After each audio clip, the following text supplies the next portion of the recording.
ချင်းပါနေရ2026ကမ္ဘာဖလား World Cup ကကျွန်တော် trading ကိုဘလုံးကိုတက်ရောက်မှုရှိနေရတယ်ဆိုတော့ဒီနေ့ DVO မှာကျွန်တော်ပြပြပေးသွားမှာဖြစ်ပါတယ် DVO ရိုက်ဖို့အတွက်အခုဝင်နေရဘလုံးပွဲအင်းနေရတော့ကျွန်တော်တကယ်ကြီးစီကတပြားတိုက်လာ Okay စလိုက်အောင်ပထမဆုံးဒီကမ္ဘာဖလားဘလုံးပွဲကကျွန်တော် trading ကို market volume နဲ့ liquidity အဓိကကျဆင်းနေတဲ့အကြောင်းအရာရှိတယ်။ဘာကြောင့်ကျဆင်းလာလဲဆိုရင်ဒီ institutional trader တွေတကမ္ဘာလုံးက trader အများစုကဒီ trading တဲ့ဒီကမ္ဘာဖလားဘလုံးပွဲကြည့်တာကိုဒီအာရုံရောက်သွားတယ်။အဲကြောင့်မလို့ကျွန်တော်ဒီ trading volume ကတာမန်တက်ကျွန်တော်45ရာခိုင်နှုန်းနဲ့55ရာခိုင်နှုန်းဒီကျဆင်းတယ်။ဒါတွေးကြည့်မယ်ဆိုရင်ကျွန်တော်100ရာခိုင်နှုန်းကနေပြီး45ကနေပြီး55ရာခိုင်နှုန်းဒီကျဆင်းတာတော့ပေါ်သတိရာခိုင်နှုန်းတော့မဟုတ်ဘူး။အရန်များတယ်စောင်းရမ်းများတဲ့ရာခိုင်နှုန်းဒါတွေပဲလားဆိုတော့ကျွန်တော်ခံမှန်းရခက်တဲ့ဈေးကွက်အနေထားလေးရောက်သွားတယ်။အဓိကချက်က market ထဲမှာ liquidity အရန်နည်းသွားတဲ့အကြောင်းလို့ကျွန်တော် order big order တစ်ခုကြောင်းဝင်လာပြီဆိုရင်ကျွန်တော် market volume ကအရန်အတက်ကျ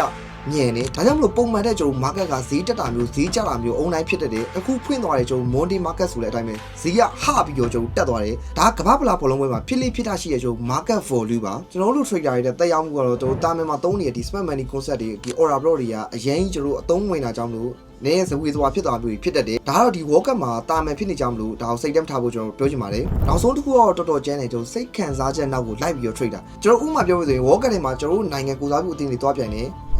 မြန်မာနိုင်ငံတော့မပါဘူးပေါ့ဒါပေမဲ့ကိုရဲ့နိုင်ငံအသင်းကတွားပြိုင်နေဆိုရင်ကိုရဲ့နိုင်ငံအသင်းကိုကျွန်တော်လောင်းကြအများတယ်ကွာအဲ့တော့လောင်းကြပြီးကျွန်တော်ကိုရဲ့နိုင်ငံအသင်းကရှုံးသွားပြီဆိုအမှကျွန်တော် emotion တွေပါလာပြီးပတ်စံလည်းရှုံးသွားပြီဆိုတော့ကျွန်တော်အဓိကလက်ထဲမှာပတ်စံမရှိတော့ဘူးအဲ့တော့ကျွန်တော်အရင်ကတော့ဝယ်ထားတဲ့ရွှေတွေကျွန်တော် asset တွေကိုထုတ်ပြီးတော့ရောင်းကြမျိုးဖြစ်တတ်တယ်ဒါကြောင့်ကျွန်တော် bear market ကိုကမ္ဘာဖလားဘောလုံးပွဲဖြစ်လိဖြစ်တာရှိတယ်ဒီလိုမျိုးကိုရဲ့ပိုင်ဆိုင်မှုတွေစေတကနေ့မှာရောင်းထုတ်တာဆိုရင်ကျွန်တော်တနင်္လာနေ့ကျွန်တော် market ဖွင့်တဲ့ချိန်ကျရင်ဈေးကထိုးကြမျိုးဖြစ်နိုင်တာကြောင့်မလို့သတိထားဖို့ကျွန်တော်ပြောချင်ပါတယ်ဒါကတော့ World Cup မှာကျွန်တော်ဖြစ်လိဖြစ်တာရှိရဲ့ market volume ကြောင့်ကျွန်တော်ပြပြပေးတာဖြစ်ပါတယ်အခုမှစလေ့လာနေတဲ့ beginner trader တွေအတွက်လည်းကျွန်တော်ရဲ့ဒီ daily analysis တွေ signal တွေကိုကျွန်တော်ရဲ့ Telegram channel မှာချပြပေးတာကြောင့်မလို့ TikTok ဘိုင်က link ကနေပြီးတော့ join နေပါတယ်အားလုံးပဲ see you ပါ